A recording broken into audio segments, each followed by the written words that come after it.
Thank you for spending another midweek moment with the Wisconsin property taxpayers. Before we get started, a word from our sponsor. Hi, I'm Mike Gansey from Yancey & Associates. We're passionate about continuing on our mission to help more Wisconsin businesses create more success. If you have any questions about our insurance products or just want a second opinion about your insurance or employee benefits, I invite you to check out ANSI.com, or better yet, give us a call at Yancey & Associates. And let's have a conversation about your business and how we can help you secure, protect, and grow your version of the American dream.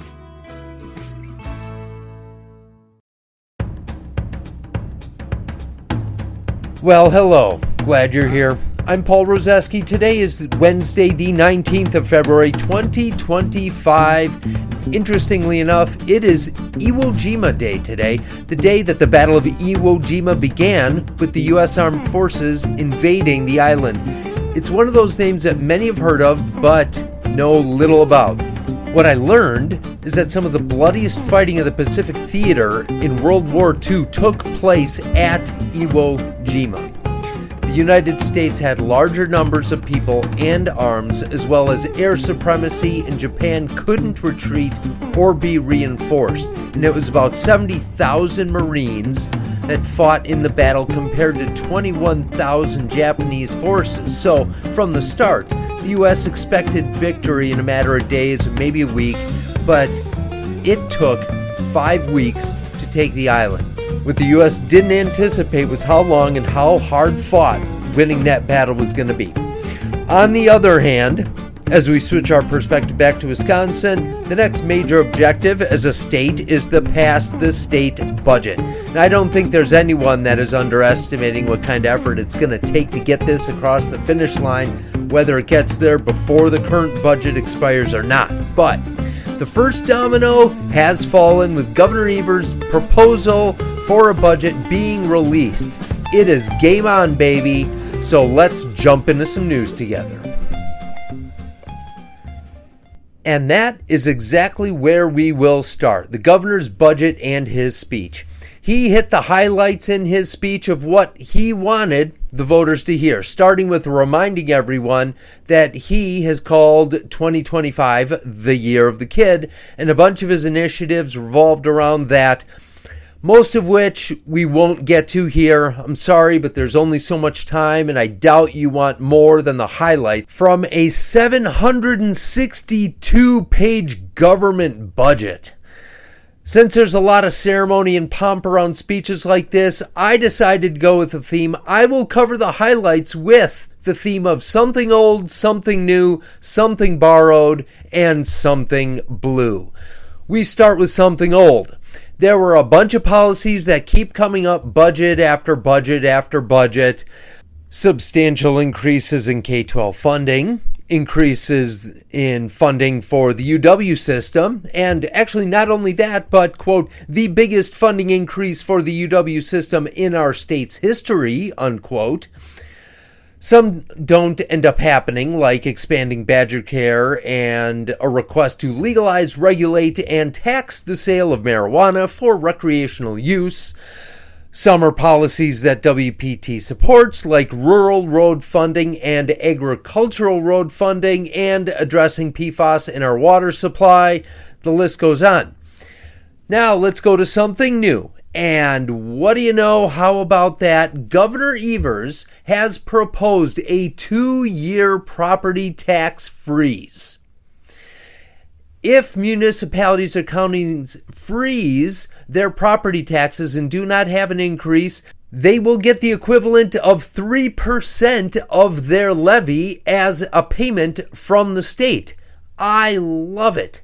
And while there are details in the payment structure that I specifically do not like and hope gets changed, this is the most important tax relief Wisconsin could ask for, period.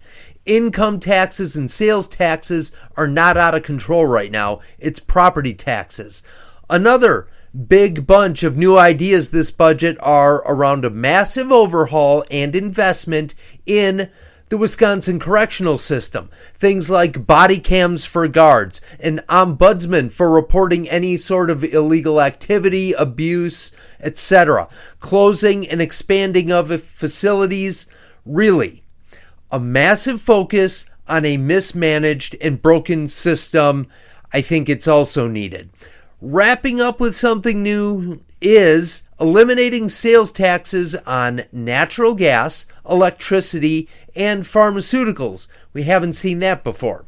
Now, to something borrowed. Funny enough, Governor Evers took a page out of the Trump playbook and is proposing no taxes on tips, which does include cash or card tips. And while other states have proposed this, they propose no taxes on the first $20,000 or $25,000 in tips. I didn't see a limit in any of the governor's proposal. I may have missed it. And now we get to something blue.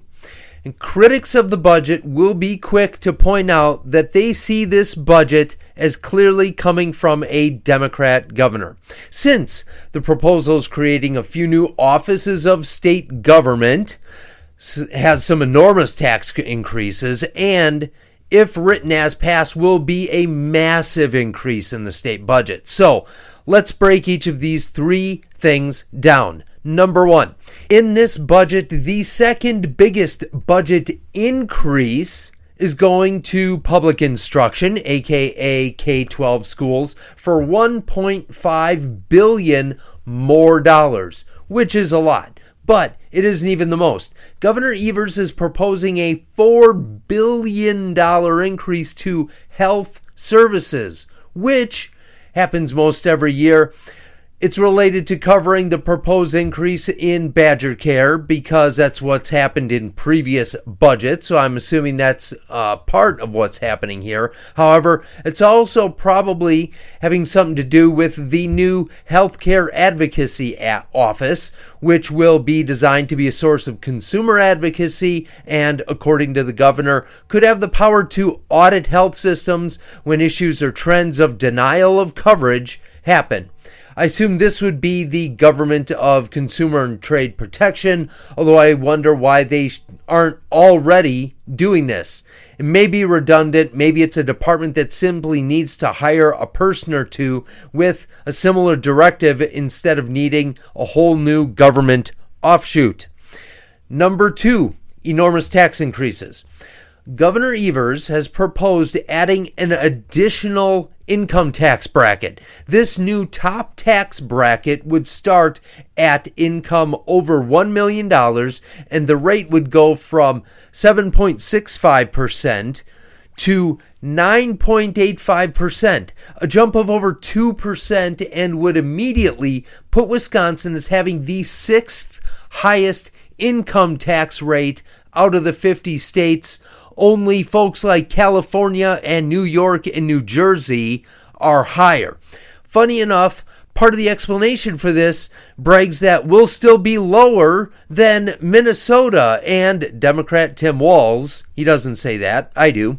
First off, we would be lower by 0.05% than Minnesota. Not a big deal. Not something to brag about. Second, maybe he should compare us to Democrat J.B. Pritzker because Illinois has a flat tax of 4.95%, or Democrat Gretchen Whitmer because Michigan has a flat tax of 4.25%. Conveniently didn't mention that those examples are blowing us out of the water. Number three, let's track the increase in state budget. In black and white numbers, the governor's proposal is for a $119 billion budget. That would be almost double the increase of last budget. Here's some perspective. Wisconsin's budget 6 years ago was $82 billion. So let's do some math. Our state was founded in 1848, so it took 171 years for our budget to grow to $82 billion. At this rate, our budget will grow another $82 billion in 12 short years. This budget proposal would make a $40 billion increase in 6 years. The trajectory of these tax increases and these budget increases are not sustainable, are not reasonable, are not responsible. Taxpayers can't keep up with this. Sigh, take a breath. All right, you have the picture. In other news, I want to give us another entry from the You Can't Make This Stuff Up file, and this time we visit the campus of UW Parkside. As the campus grows and evolves, one of the buildings on campus was part of a cluster of buildings no longer in use and actually scheduled to be razed, aka torn down. Meanwhile, on campus, the regular maintenance of buildings involves a rotation of replacing roofs, and you guessed it, when a building scheduled to be torn down came up in the rotation, apparently no one was paying attention to the details and a brand new roof was installed. And it really makes me pause when Governor Evers plans on giving the largest increase in state history to the UW system. I'm not making a judgment on whether the UW is a worthy system. I'm just skeptical whether that level of increase is justified when stuff like this is how our tax dollars are invested in budgets that are already out of control. And finally, in honor of the budget process, I leave you with a quote from the 40th President of the United States, Ronald Reagan. There were always those who told us that taxes couldn't be cut until spending was reduced. Well, you know, we can lecture our children about extravagance until we run out of voice and breath. Or we can cure their extravagance by simply reducing their allowance. Have a great second half of your weekend. As always, thanks for listening. Wisconsin Property Taxpayers Inc. is a nonpartisan membership organization consisting of thousands of small business, farm, and homeowner members in every taxed corner of the state. Founded in 1985, the organization is committed to providing its members with up-to-date information, legislative advocacy, and exclusive cost-saving benefits. Find out how to join at WPTOnline.org/join.